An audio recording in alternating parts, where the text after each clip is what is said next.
Amaziah was 25 years old when he became king, and he reigned in Jerusalem 29 years. His mother's name was Jehoaddan. She was from Jerusalem. He did what was right in the eyes of the Lord, but not wholeheartedly. After the kingdom was firmly in his control, he executed the officials who had murdered his father, the king.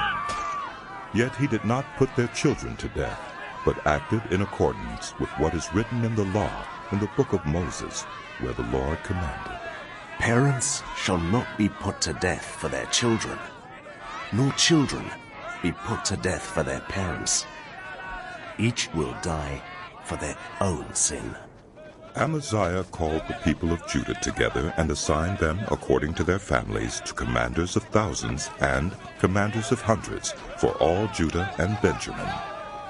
He then mustered those 20 years old or more and found that there were 300,000 men fit for military service, able to handle the spear and shield. He also hired 100,000 fighting men from Israel for 100 talents of silver. But a man of God came to him and said, Your Majesty, these troops from Israel must not march with you, for the Lord is not with Israel, not with any of the people of Ephraim.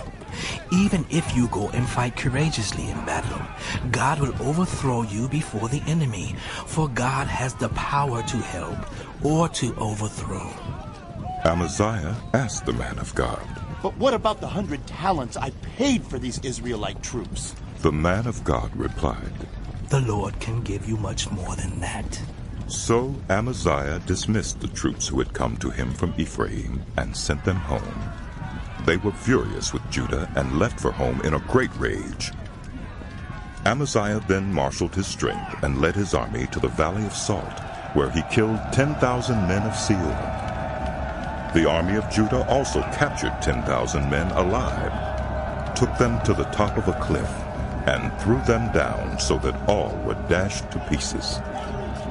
Meanwhile, the troops that Amaziah had sent back and had not allowed to take part in the war raided towns belonging to Judah from Samaria to Beth-horon. They killed 3,000 people and carried off great quantities of plunder. When Amaziah returned from slaughtering the Edomites, he brought back the gods of the people of Seir. He set them up as his own gods, bowed down to them, and burned sacrifices to them. The anger of the Lord burned against Amaziah, and he sent a prophet to him, who said, Why do you consult this people's gods, which could not save their own people from your hand? While he was still speaking, the king said to him, Have we appointed you an advisor to the king? Stop! Why be struck down?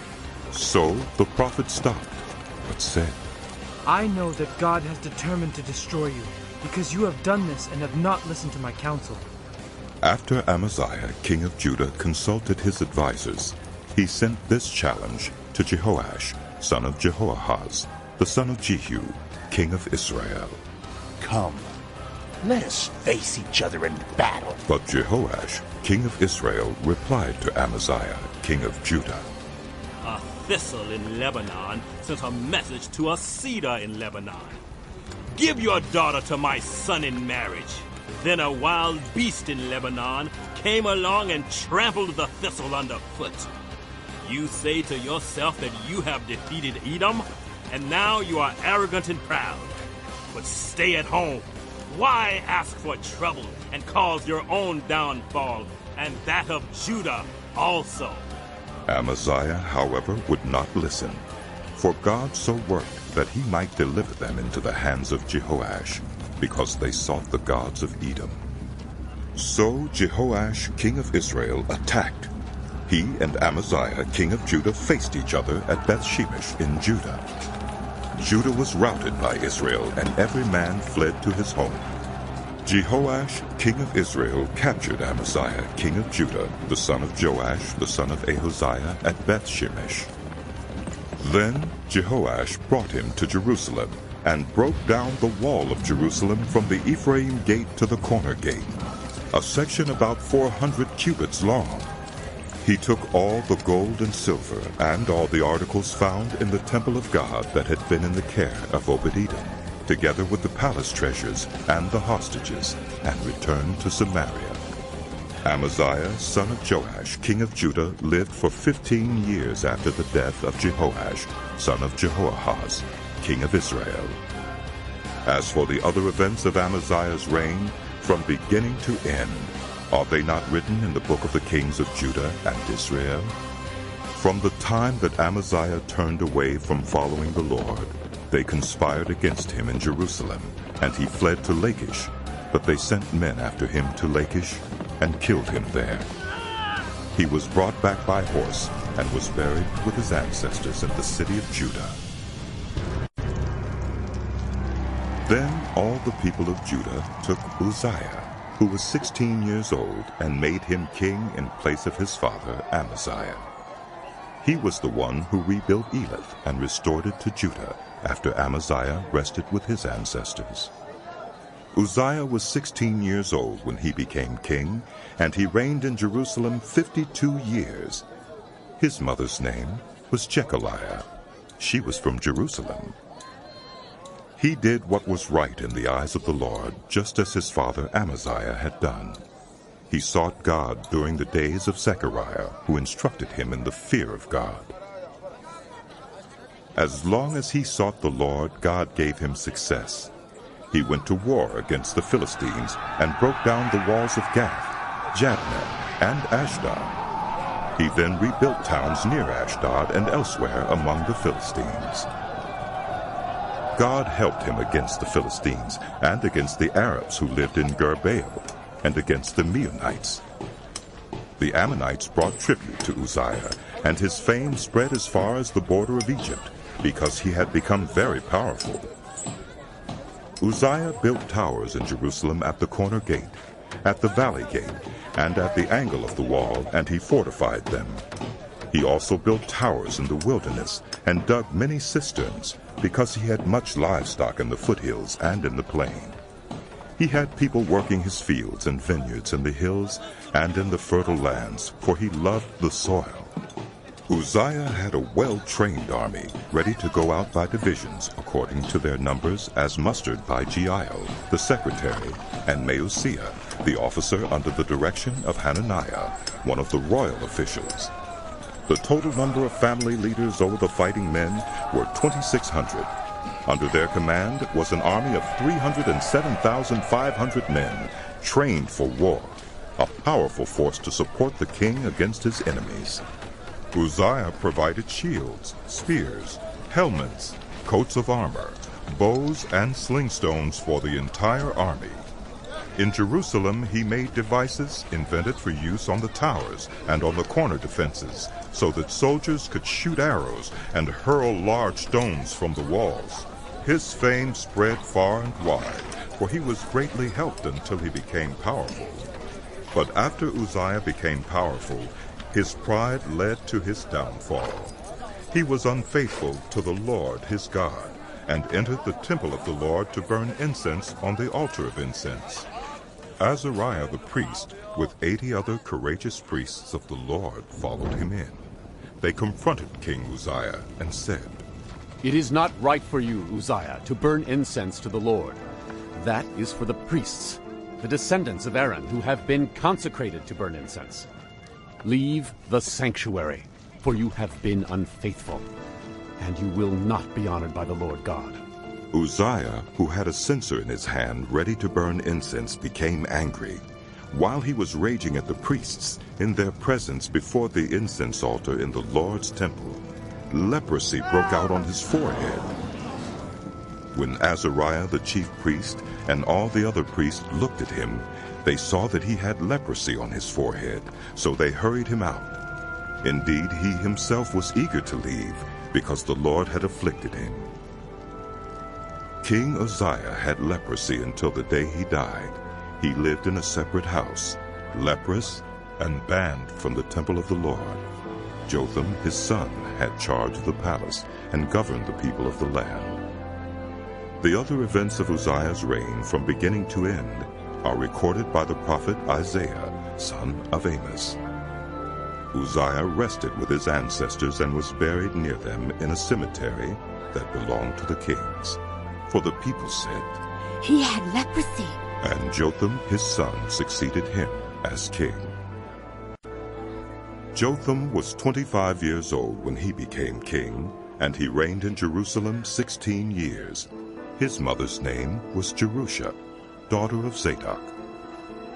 He did what was right in the eyes of the Lord, just as his father Uzziah had done. But unlike him, he did not enter the temple of the Lord. The people, however, continued their corrupt practices. Jotham rebuilt the upper gate of the temple of the Lord and did extensive work on the wall at the hill of Ophel. He built towns in the hill country of Judah and forts and towers in the wooded areas. Jotham waged war on the king of the Ammonites and conquered them. That year the Ammonites paid him 100 talents of silver, 10,000 cores of wheat, and 10,000 cores of barley. The Ammonites brought him the same amount also in the second and third years. Jotham grew powerful because he walked steadfastly before the Lord his God. The other events in Jotham's reign, including all his wars and the other things he did, are written in the book of the kings of Israel and Judah. He was 25 years old when he became king, and he reigned in Jerusalem 16 years. Jotham rested with his ancestors and was buried in the city of David, and Ahaz his son succeeded him as king. Ahaz was 20 years old when he became king, and he reigned in Jerusalem 16 years. Unlike David his father, he did not do what was right in the eyes of the Lord. He followed the ways of the kings of Israel, and also made idols for worshiping the Baals.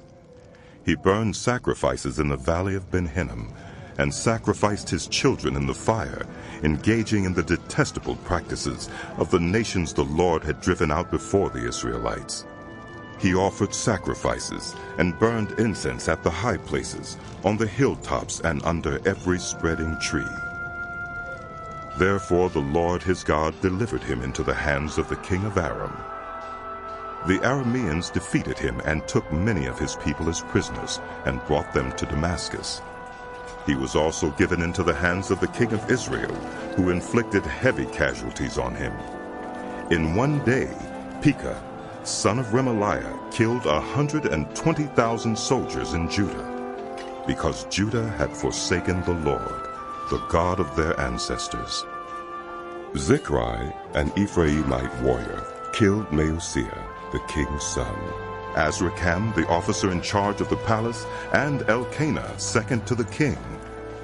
The men of Israel took captive from their fellow Israelites in Judah 200,000 wives, sons, and daughters. They also took a great deal of plunder, which they carried back to Samaria. But a prophet of the Lord named Oded was there, and he went out to meet the army when it returned to Samaria. He said to them, "Because the Lord, the God of your ancestors, was angry with Judah, he gave them into your hand. But you have slaughtered them in a rage that reaches to heaven. And now you intend to make the men and women of Judah and Jerusalem your slaves. But aren't you also guilty of sins against the Lord your God? Now listen to me. Send back your fellow Israelites you have taken as prisoners, for the Lord's fierce anger rests on you." Then some of the leaders in Ephraim, Azariah, son of Jehohanan, Berechiah, son of Meshillemeth, Jehizkiah, son of Shallum, and Amasa, son of Hadlai, confronted those who were arriving from the war. "You must not bring those prisoners here," they said, "or we will be guilty before the Lord. Do you intend to add to our sin and guilt? For our guilt is already great, and his fierce anger rests on Israel." So the soldiers gave up the prisoners and plunder in the presence of the officials and all the assembly. The men designated by name took the prisoners, and from the plunder they clothed all who were naked. They provided them with clothes and sandals, food and drink, and healing balm. All those who were weak they put on donkeys. So they took them back to their fellow Israelites at Jericho, the city of palms, and returned to Samaria. At that time King Ahaz sent to the kings of Assyria for help. the Edomites had again come and attacked Judah and carried away prisoners, while the Philistines had raided towns in the foothills and in the Negev of Judah. They captured and occupied Beth-Shemesh, Aijalon, and Gederoth, as well as Soko, Timnah, and Gimzo, with their surrounding villages. The Lord had humbled Judah because of Ahaz, king of Israel, for he had promoted wickedness in Judah and had been most unfaithful to the Lord. Tiglath-Pileser, king of Assyria, came to him, but he gave him trouble instead of help.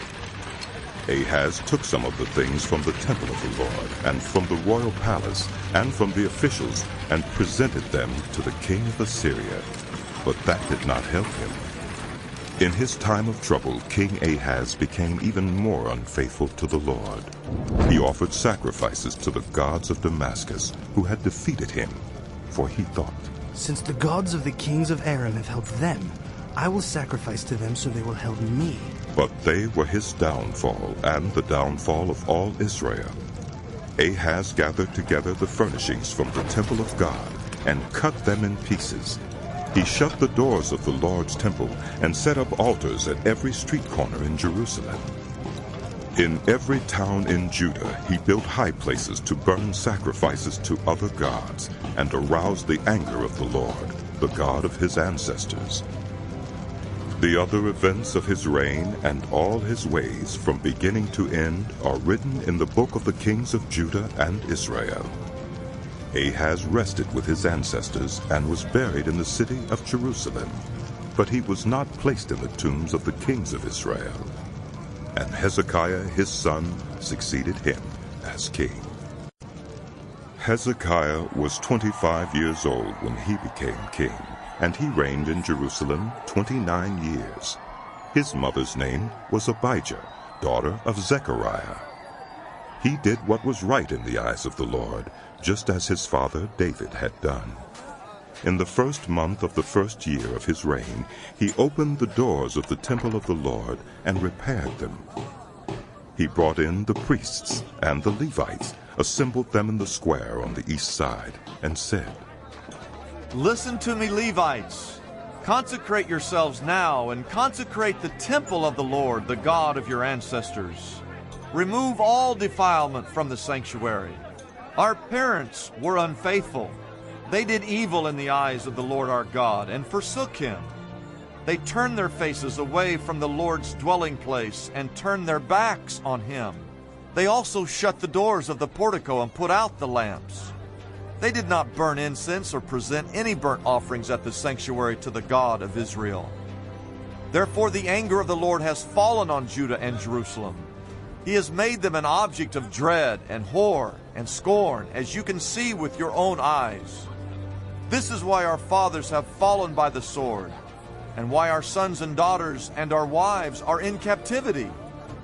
Now I intend to make a covenant with the Lord, the God of Israel, so that his fierce anger will turn away from us. My sons, do not be negligent now, for the Lord has chosen you to stand before him and serve him, to minister before him, and to burn incense." Then these Levites set to work. From the Kohathites, Mahath, son of Amasai, and Joel, son of Azariah, from the Merarites, Kish, son of Abdi, and Azariah, son of Jehalalel. From the Gershonites, Joah, son of Zimmah, and Eden, son of Joah. From the descendants of Elizaphan, Shimri, and Jeiel. From the descendants of Asaph, Zechariah and Mattaniah. From the descendants of Heman, Jehiel and Shimei. From the descendants of Jeduthun, Shemaiah and Uzziel. When they had assembled their fellow Levites and consecrated themselves, they went in to purify the temple of the Lord, as the king had ordered. Following the word of the Lord, the priests went into the sanctuary of the Lord to purify it. They brought out to the courtyard of the Lord's temple everything unclean that they found in the temple of the Lord. The Levites took it and carried it out to the Kidron Valley. They began the consecration on the first day of the first month, and by the 8th day of the month they reached the portico of the Lord. For 8 more days they consecrated the temple of the Lord itself, finishing on the 16th day of the first month. Then they went in to King Hezekiah and reported, "We have purified the entire temple of the Lord, the altar of burnt offering with all its utensils, and the table for setting out the consecrated bread with all its articles. We have prepared and consecrated all the articles that King Ahaz removed in his unfaithfulness while he was king. They are now in front of the Lord's altar." Early the next morning, King Hezekiah gathered the city officials together and went up to the temple of the Lord. They brought 7 bulls, 7 rams, 7 male lambs, and 7 male goats as a sin offering for the kingdom, for the sanctuary, and for Judah. The king commanded the priests, the descendants of Aaron, to offer these on the altar of the Lord. So they slaughtered the bulls, and the priests took the blood and splashed it against the altar. Next, they slaughtered the rams and splashed their blood against the altar. Then they slaughtered the lambs and splashed their blood against the altar. The goats for the sin offering were brought before the king and the assembly, and they laid their hands on them. The priests then slaughtered the goats and presented their blood on the altar for a sin offering to atone for all Israel, because the king had ordered the burnt offering and the sin offering for all Israel. He stationed the Levites in the temple of the Lord with cymbals, harps, and lyres, in the way prescribed by David and Gad, the king's seer, and Nathan the prophet. This was commanded by the Lord through his prophets. So the Levites stood ready with David's instruments, and the priests with their trumpets. Hezekiah gave the order to sacrifice the burnt offering on the altar. As the offering began, singing to the Lord began also, accompanied by trumpets, and the instruments of David, king of Israel. The whole assembly bowed in worship, while the musicians played and the trumpets sounded. All this continued until the sacrifice of the burnt offering was completed. When the offerings were finished, the king and everyone present with him knelt down and worshipped. King Hezekiah and his officials ordered the Levites to praise the Lord with the words of David and of Asaph the seer. So they sang praises with gladness and bowed down and worshipped. Then Hezekiah said, "You have now dedicated yourselves to the Lord. Come and bring sacrifices and thank offerings to the temple of the Lord." So the assembly brought sacrifices and thank offerings, and all whose hearts were willing brought burnt offerings. The number of burnt offerings the assembly brought was 70 bulls, 100 rams, and 200 male lambs, all of them for burnt offerings to the Lord. The animals consecrated as sacrifices amounted to 600 bulls and 3,000 sheep and goats. The priests, however, were too few to skin all the burnt offerings. So their relatives, the Levites, helped them until the task was finished, and until other priests had been consecrated. For the Levites had been more conscientious in consecrating themselves than the priests had been. There were burnt offerings in abundance, together with the fat of the fellowship offerings and the drink offerings that accompanied the burnt offerings. So the service of the temple of the Lord was reestablished. Hezekiah and all the people rejoiced at what God had brought about for his people, because it was done so quickly. Hezekiah sent word to all Israel and Judah, and also wrote letters to Ephraim and Manasseh, inviting them to come to the temple of the Lord in Jerusalem and celebrate the Passover to the Lord, the God of Israel. The king and his officials and the whole assembly in Jerusalem decided to celebrate the Passover in the 2nd month. They had not been able to celebrate it at the regular time because not enough priests had consecrated themselves, and the people had not assembled in Jerusalem. The plan seemed right, both to the king and to the whole assembly. They decided to send a proclamation throughout Israel, from Beersheba to Dan, calling the people to come to Jerusalem and celebrate the Passover to the Lord, the God of Israel. It had not been celebrated in large numbers, according to what was written. At the king's command, couriers went throughout Israel and Judah with letters from the king and from his officials, which read, People of Israel, return to the Lord, the God of Abraham, Isaac, and Israel, that he may return to you who are left, who have escaped from the hand of the kings of Assyria. Do not be like your parents and your fellow Israelites who were unfaithful to the Lord, the God of their ancestors, so that he made them an object of horror as you see. Do not be stiff-necked as your ancestors were. Submit to the Lord. Come to his sanctuary, which he has consecrated forever. Serve the Lord your God, so that his fierce anger will turn away from you. If you return to the Lord, then your fellow Israelites and your children will be shown compassion by their captors, and will return to this land. For the Lord your God is gracious and compassionate. He will not turn his face from you if you return to him. The couriers went from town to town in Ephraim and Manasseh, as far as Zebulun, but people scorned and ridiculed them. Nevertheless, some from Asher, Manasseh, and Zebulun humbled themselves and went to Jerusalem. Also in Judah, the hand of God was on the people to give them unity of mind to carry out what the king and his officials had ordered, following the word of the Lord. A very large crowd of people assembled in Jerusalem to celebrate the festival of unleavened bread in the 2nd month. They removed the altars in Jerusalem and cleared away the incense altars and threw them into the Kidron Valley. They slaughtered the Passover lamb on the 14th day of the 2nd month. The priests and Levites were ashamed and consecrated themselves and brought burnt offerings to the temple of the Lord. Then they took up their regular positions as prescribed in the law of Moses, the man of God. The priests splashed against the altar the blood handed to them by the Levites. Since many in the crowd had not consecrated themselves, the Levites had to kill the Passover lambs for all those who were not ceremonially clean and could not consecrate their lambs to the Lord. Although most of the many people who came from Ephraim, Manasseh, Issachar, and Zebulun had not purified themselves, yet they ate the Passover, contrary to what was written.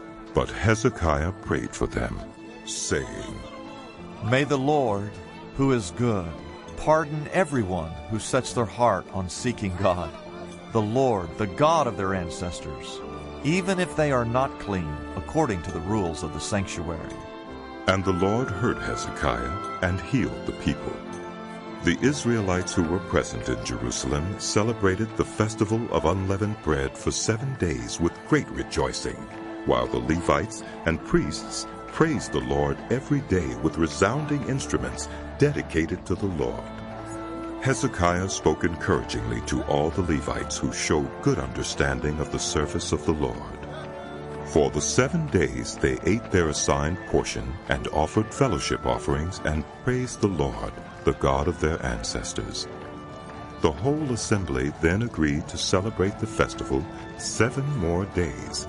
So for another 7 days they celebrated joyfully. Hezekiah, king of Judah, provided 1,000 bulls and 7,000 sheep and goats for the assembly, and the officials provided them with 1,000 bulls and 10,000 sheep and goats. A great number of priests consecrated themselves.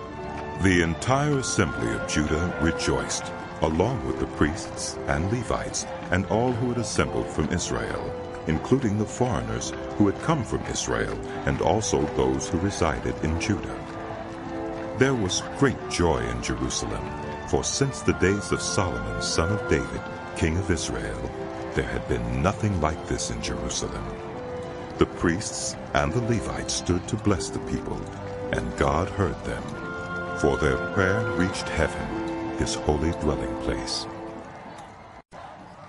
When all this had ended, the Israelites who were there went out to the towns of Judah, smashed the sacred stones, and cut down the Asherah poles. They destroyed the high places and the altars throughout Judah and Benjamin, and in Ephraim and Manasseh.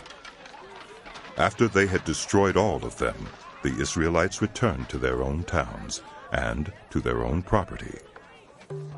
Hezekiah assigned the priests and Levites to divisions, each of them according to their duties as priests or Levites, to offer burnt offerings and fellowship offerings, to minister, to give thanks, and to sing praises at the gates of the Lord's dwelling.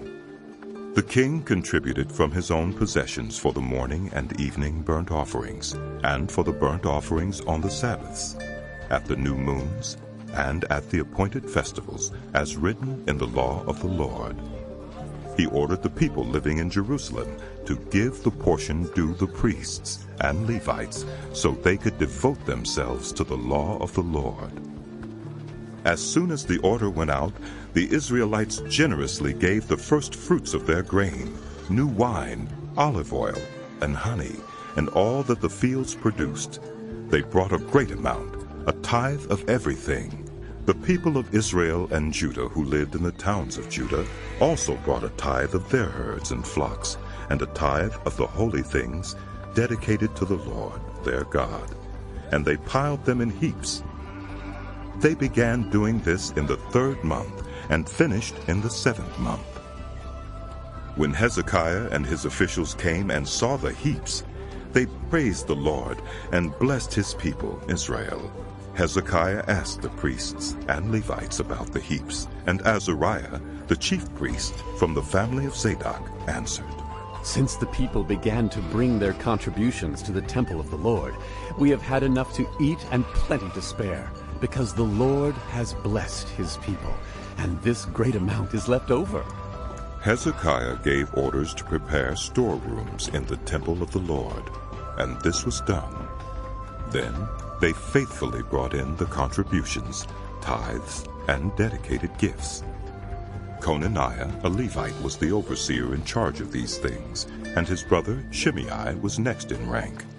Jehiel, Azaziah, Nahath, Asahel, Jeremoth, Jozabad, Eliel, Ishmachiah, Mahath, and Benaiah were assistants of Conaniah and Shimei, his brother. All these served by appointment of King Hezekiah, and Azariah, the official in charge of the temple of God. Kori, son of Imnah, the Levite, keeper of the east gate, was in charge of the free will offerings given to God, distributing the contributions made to the Lord, and also the consecrated gifts. Eden, Miniamin, Jeshua, Shemaiah, Amariah, and Shechaniah assisted him faithfully in the towns of the priests, distributing to their fellow priests according to their divisions, old and young alike. In addition, they distributed to the males 3 years old or more whose names were in the genealogical records, all who would enter the temple of the Lord to perform the daily duties of their various tasks, according to their responsibilities and their divisions. And they distributed to the priests enrolled by their families in the genealogical records, and likewise to the Levites 20 years old or more, according to their responsibilities and their divisions. They included all the little ones, the wives, and the sons and daughters of the whole community listed in these genealogical records, for they were faithful in consecrating themselves. As for the priests, the descendants of Aaron who lived on the farmlands around their towns, or in any other towns, men were designated by name to distribute portions to every male among them, and to all who were recorded in the genealogies of the Levites. This is what Hezekiah did throughout Judah, doing what was good and right and faithful before the Lord his God. In everything that he undertook in the service of God's temple, and in obedience to the law and the commands, he sought his God and worked wholeheartedly, and so he prospered. After all that Hezekiah had so faithfully done, Sennacherib, king of Assyria, came and invaded Judah. He laid siege to the fortified cities, thinking to conquer them for himself. When Hezekiah saw that Sennacherib had come and that he intended to wage war against Jerusalem, he consulted with his officials and military staff about blocking off the water from the springs outside the city. And they helped him. They gathered a large group of people who blocked all the springs and the stream that flowed through the land. Why should the kings of Assyria come and find plenty of water? They said.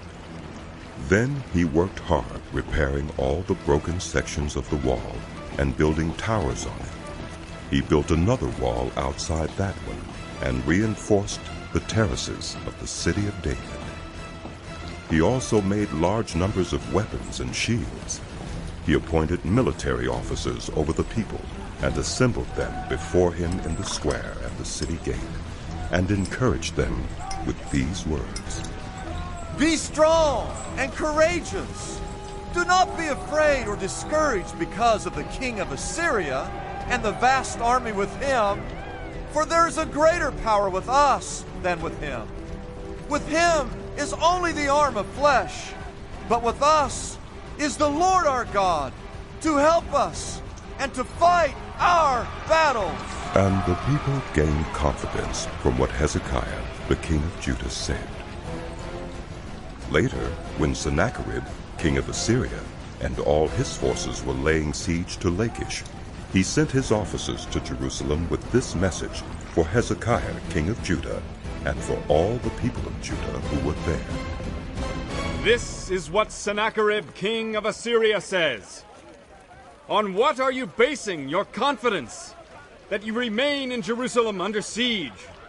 When Hezekiah says, the Lord our God will save us from the hand of the king of Assyria, he is misleading you to let you die of hunger and thirst.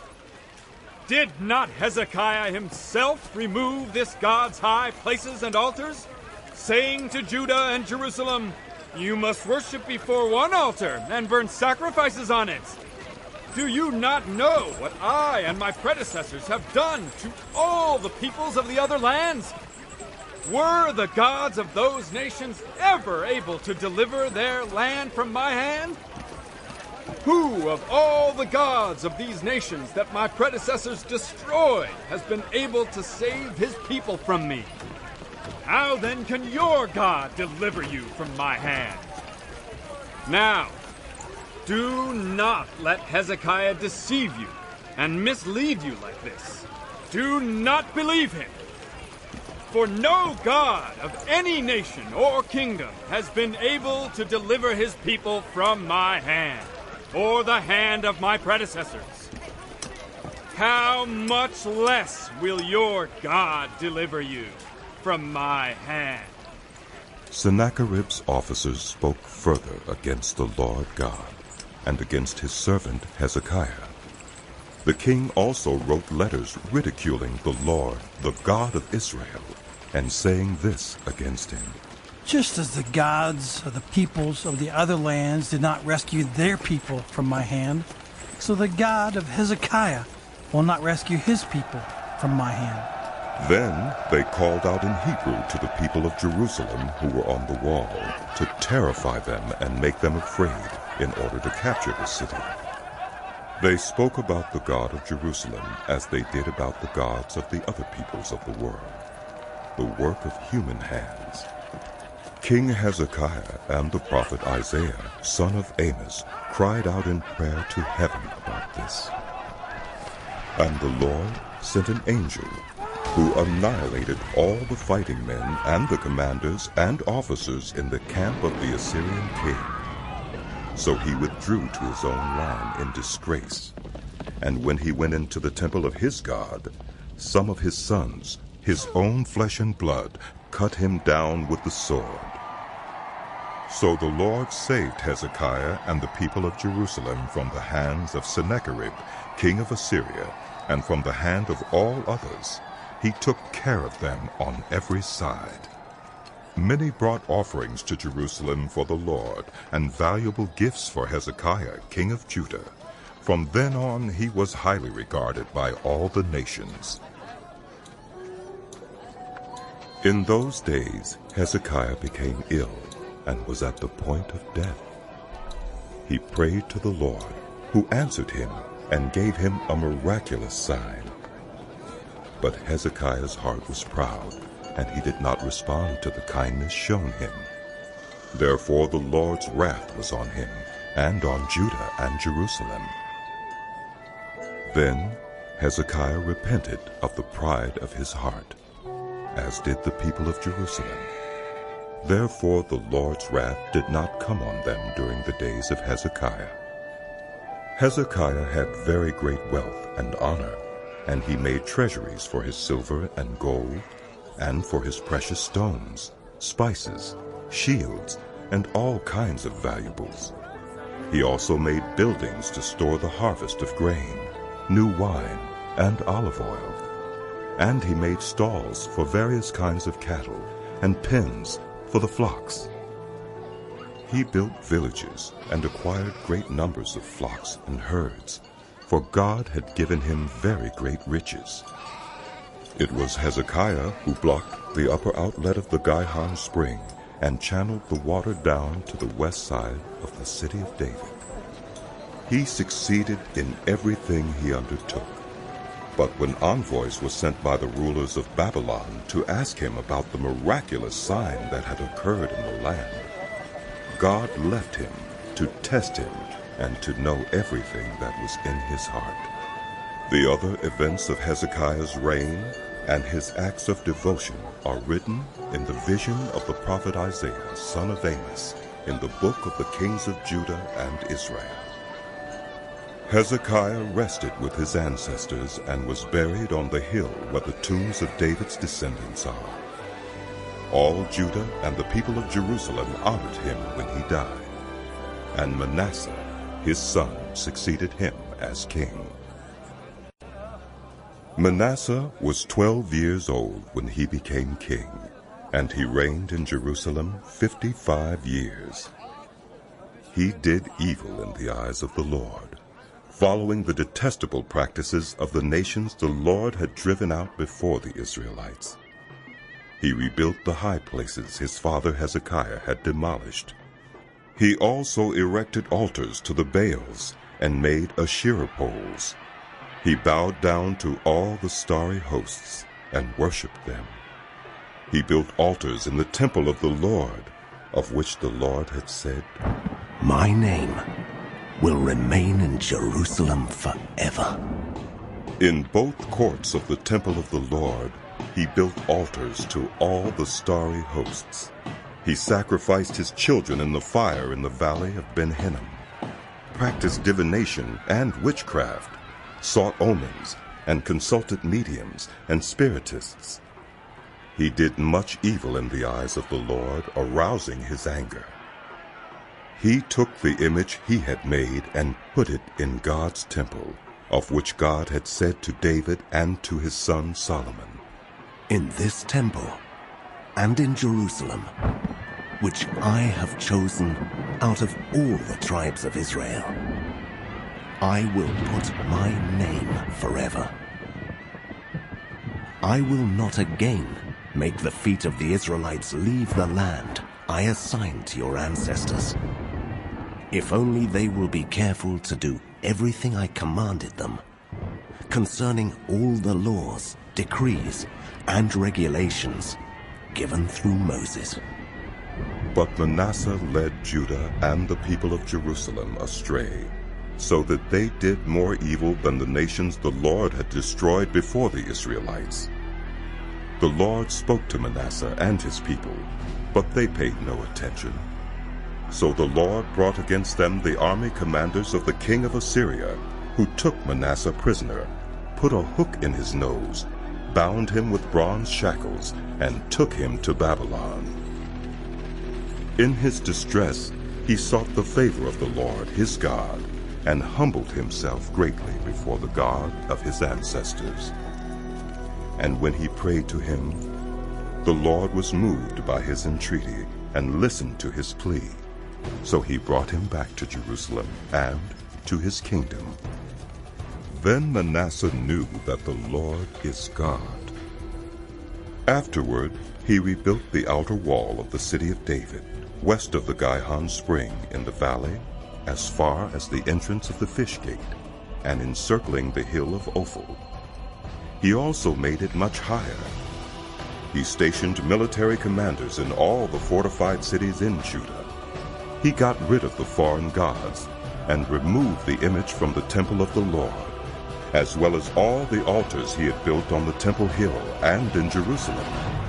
And he threw them out of the city. Then he restored the altar of the Lord and sacrificed fellowship offerings and thank offerings on it, and told Judah to serve the Lord, the God of Israel. The people, however, continued to sacrifice at the high places, but only to the Lord their God. The other events of Manasseh's reign, including his prayer to his God, and the words the seers spoke to him in the name of the Lord, the God of Israel, are written in the annals of the kings of Israel. His prayer and how God was moved by his entreaty, as well as all his sins and unfaithfulness, and the sites where he built high places, and set up Asherah poles and idols before he humbled himself. All these are written in the records of the seers. Manasseh rested with his ancestors, and was buried in his palace, and Amon, his son, succeeded him as king. Amon was 22 years old when he became king, and he reigned in Jerusalem 2 years. He did evil in the eyes of the Lord, as his father Manasseh had done. Amon worshipped and offered sacrifices to all the idols Manasseh had made. But unlike his father Manasseh, he did not humble himself before the Lord. Amon increased his guilt. Amon's officials conspired against him and assassinated him in his palace. Then the people of the land killed all who had plotted against King Amon, and they made Josiah, his son, king in his place. Josiah was 8 years old when he became king, and he reigned in Jerusalem 31 years. He did what was right in the eyes of the Lord, and followed the ways of his father David, not turning aside to the right or to the left. In the 8th year of his reign, while he was still young, he began to seek the God of his father David. In his 12th year, he began to purge Judah and Jerusalem of high places, Asherah poles, and idols. Under his direction, the altars of the Baals were torn down. He cut to pieces the incense altars that were above them, and smashed the Asherah poles and the idols. These he broke to pieces and scattered over the graves of those who had sacrificed to them. He burned the bones of the priests on their altars, and so he purged Judah and Jerusalem. In the towns of Manasseh, Ephraim, and Simeon, as far as Naphtali, and in the ruins around them, he tore down the altars and the Asherah poles, and crushed the idols to powder, and cut to pieces all the incense altars throughout Israel.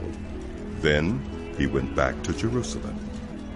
In the 18th year of Josiah's reign, to purify the land and the temple, he sent Shaphan, son of Azaliah, and Maaseiah, the ruler of the city, with Joah, son of Joahaz, the recorder, to repair the temple of the Lord his God.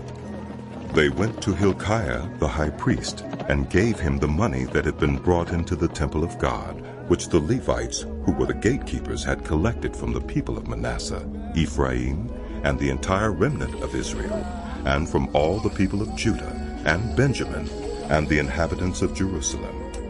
Then they entrusted it to the men appointed to supervise the work on the Lord's temple. These men paid the workers who repaired and restored the temple. They also gave money to the carpenters and builders to purchase dressed stone and timber for joists and beams for the buildings that the kings of Judah had allowed to fall into ruin. The workers labored faithfully. Over them to direct them were Jahath and Obadiah, Levites descended from Merari, and Zechariah and Meshullam, descended from Kohath. The Levites, all who were skilled in playing musical instruments, had charge of the laborers and supervised all the workers from job to job. Some of the Levites were secretaries, scribes, and gatekeepers.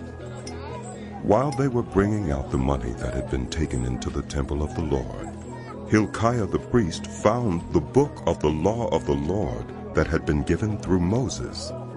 Hilkiah said to Shaphan the secretary, I have found the book of the law in the temple of the Lord. He gave it to Shaphan. Then Shaphan took the book to the king and reported to him, Your officials are doing everything that has been committed to them. They have paid out the money that was in the temple of the Lord and have entrusted it to the supervisors and workers. Then Shaphan the secretary informed the king, Hilkiah the priest has given me a book. And Shaphan read from it in the presence of the king. When the king heard the words of the law, he tore his robes. He gave these orders to Hilkiah, Ahikam, son of Shaphan, Abdon, son of Micah, Shaphan the secretary, and Uzziah, the king's attendant. Go and inquire of the Lord for me, and for the remnant in Israel and Judah, about what is written in this book that has been found. Great is the Lord's anger that is poured out on us, because those who have gone before us have not kept the word of the Lord. They have not acted in accordance with all that is written in this book. Hilkiah and those the king had sent with him went to speak to the prophet Huldah, who was the wife of Shallum, son of Tuggeth, the son of Hazra, keeper of the wardrobe. She lived in Jerusalem in the new quarter. She said to them, This is what the Lord, the God of Israel, says. Tell the man who sent you to me, this is what the Lord says. I am going to bring disaster on this place and its people. All the curses written in the book that has been read in the presence of the king of Judah. Because they have forsaken me and burned incense to other gods and aroused my anger by all that their hands have made, my anger will be poured out on this place and will not be quenched. Tell the king of Judah, who sent you to inquire of the Lord, this is what the Lord, the God of Israel, says concerning the words you heard. Because your heart was responsive, and you humbled yourself before God when you heard what he spoke against this place and its people, and because you humbled yourself before me and tore your robes and wept in my presence, I have heard you, declares the Lord. Now I will gather you to your ancestors, and you will be buried in peace. Your eyes will not see all the disaster I am going to bring on this place and on those who live here. So they took her answer back to the king. Then the king called together all the elders of Judah and Jerusalem. He went up to the temple of the Lord with the people of Judah, the inhabitants of Jerusalem, the priests and the Levites, all the people from the least to the greatest. He read in their hearing all the words of the book of the covenant, which had been found in the temple of the Lord. The king stood by his pillar and renewed the covenant in the presence of the Lord, to follow the Lord and keep his commands, statutes, and decrees with all his heart and all his soul, and to obey the words of the covenant written in this book. Then he had everyone in Jerusalem and Benjamin pledge themselves to it. The people of Jerusalem did this in accordance with the covenant of God, the God of their ancestors.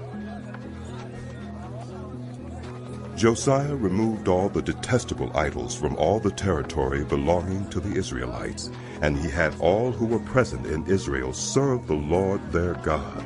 As long as he lived, they did not fail to follow the Lord, the God of their ancestors. Josiah celebrated the Passover to the Lord in Jerusalem, and the Passover lamb was slaughtered on the 14th day of the first month. He appointed the priests to their duties and encouraged them in the service of the Lord's temple. He said to the Levites who instructed all Israel and who had been consecrated to the Lord, Put the sacred ark in the temple that Solomon, son of David, king of Israel, built. It is not to be carried about on your shoulders. Now serve the Lord your God and his people Israel.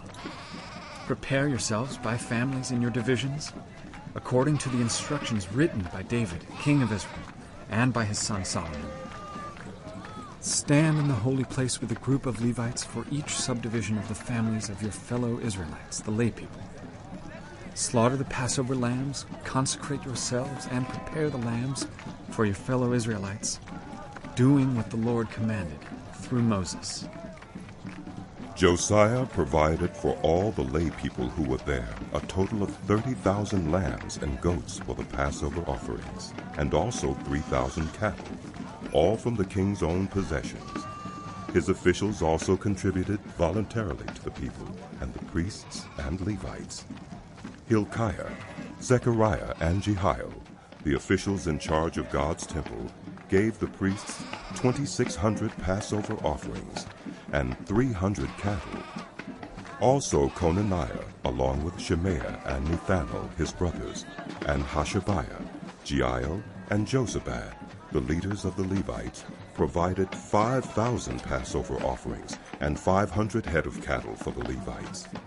The service was arranged, and the priests stood in their places with the Levites in their divisions, as the king had ordered. The Passover lambs were slaughtered, and the priests splashed against the altar the blood handed to them, while the Levites skinned the animals. They set aside the burnt offerings to give them to the subdivisions of the family of the people to offer to the Lord, as it is written in the book of Moses. They did the same with the cattle. They roasted the Passover animals over the fire as prescribed, and boiled the holy offerings in pots, cauldrons, and pans, and served them quickly to all the people. After this, they made preparations for themselves and for the priests, because the priests, the descendants of Aaron, were sacrificing the burnt offerings and the fat portions until nightfall. So the Levites made preparations for themselves and for the Aaronite priests. The musicians, the descendants of Asaph, were in the places prescribed by David: Asaph, Heman, and Jeduthun, the king's seer. The gatekeepers at each gate did not need to leave their posts, because their fellow Levites made the preparations for them. So at that time the entire service of the Lord was carried out for the celebration of the Passover and the offering of burnt offerings on the altar of the Lord, as King Josiah had ordered. The Israelites who were present celebrated the Passover at that time and observed the festival of unleavened bread for 7 days. The Passover had not been observed like this in Israel since the days of the prophet Samuel, and none of the kings of Israel had ever celebrated such a Passover as did Josiah with the priests, the Levites, and all Judah and Israel who were there with the people of Jerusalem. This Passover was celebrated in the 18th year of Josiah's reign. After all this, when Josiah had set the temple in order, Necho, king of Egypt, went up to fight at Carchemish on the Euphrates, and Josiah marched out to meet him in battle. But Necho sent messengers to him, saying, "What quarrel is there, king of Judah, between you and me? It is not you I am attacking at this time, but the house with which I am at war. God has told me to hurry. So stop opposing God, who is with me, or he will destroy you." Josiah, however, would not turn away from him, but disguised himself to engage him in battle. He would not listen to what Necho had said at God's command, but went to fight him on the plain of Megiddo. Archers shot King Josiah, and he told his officers, "Take me away. I am badly wounded." So they took him out of his chariot, put him in his other chariot, and brought him to Jerusalem, where he died. He was buried in the tombs of his ancestors, and all Judah and Jerusalem mourned for him. Jeremiah composed laments for Josiah, and to this day all the male and female singers commemorate Josiah in the laments. These became a tradition in Israel and are written in the laments. The other events of Josiah's reign and his acts of devotion in accordance with what is written in the law of the Lord, All the events from beginning to end are written in the book of the kings of Israel and Judah.